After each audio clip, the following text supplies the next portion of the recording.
আজকে আপনারা জেনেছেন 10টা 38 মিনিটে ঢাকায় ভূমিকম্প হয়েছে, ভয়াবহ ভূমিকম্প। আমরা যদি সংশোধিত হয়ে যাই, এই জমিন আল্লাহর নিয়ামতে ভরপুর হবে।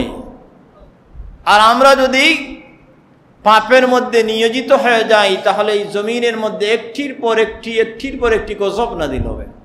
আল্লাহ রাসূল মিসাল দিয়ে বলেছেন যে তাসবির সুতা ছিঁড়ে গেলে, তাসবিহের সুতা ছিঁড়ে গেলে দানা একটির পর একটি যেভাবে পড়ে, ওইভাবে জমিনবাসীর প্রতি আল্লাহ একটির পর একটি গজব দিয়ে থাকে। জমিনের মধ্যে রহমত নাজিল হয়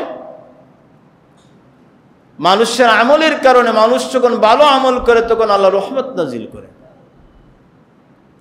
আর এই মানুষের আমলগুলো যখন মন্দ হয়ে যায় তখন এই জমিনের মধ্যে গজব নাজিল হয়।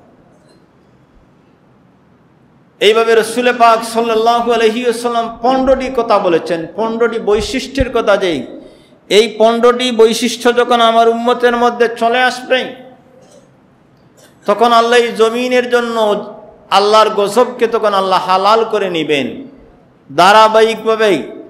মাসাখান ওয়া খাজাফান ওয়া খাজাফান, মাসাখান ওয়া খাসাফান ওয়া খাজাফান, যে আল্লাহ এই জমিনে ভূমিকম্প দিবেন, এই জমিনের মধ্যে আল্লাহ রাব্বুল আলামিন বিভিন্ন গজব দান করবেন। এজন্য আমরা যদি সংশোধিত হয়ে যাই, এই জমিন আল্লাহর নিয়ামতে ভরপুর হবে।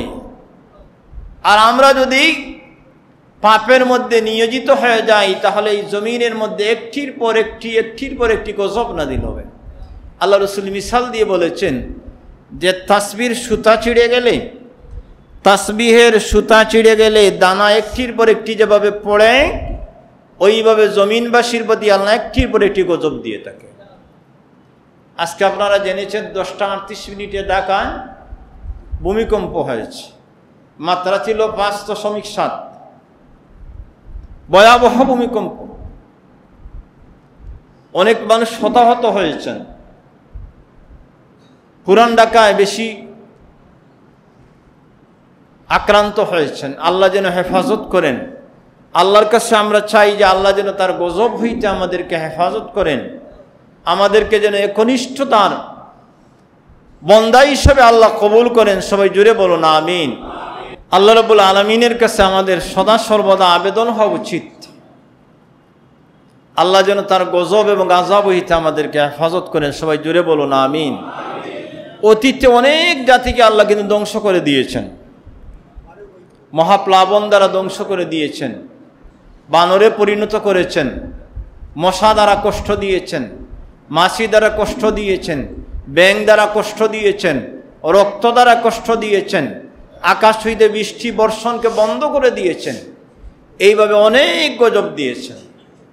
আমাদেরকে আল্লাহ হেফাজতের মূল কারণ হচ্ছে যে আমরা মুহাম্মদুর রাসূলুল্লাহর উম্মত, তার হাবিবের উসিলায় আল্লাহ আমাদেরকে সমষ্টিগতভাবে একত্রিত করে গজব দেন না। একমাত্র উসিলা হচ্ছেন মুহাম্মদুর রাসূলুল্লাহ সাল্লাল্লাহু আলাইহি ওয়াসাল্লাম।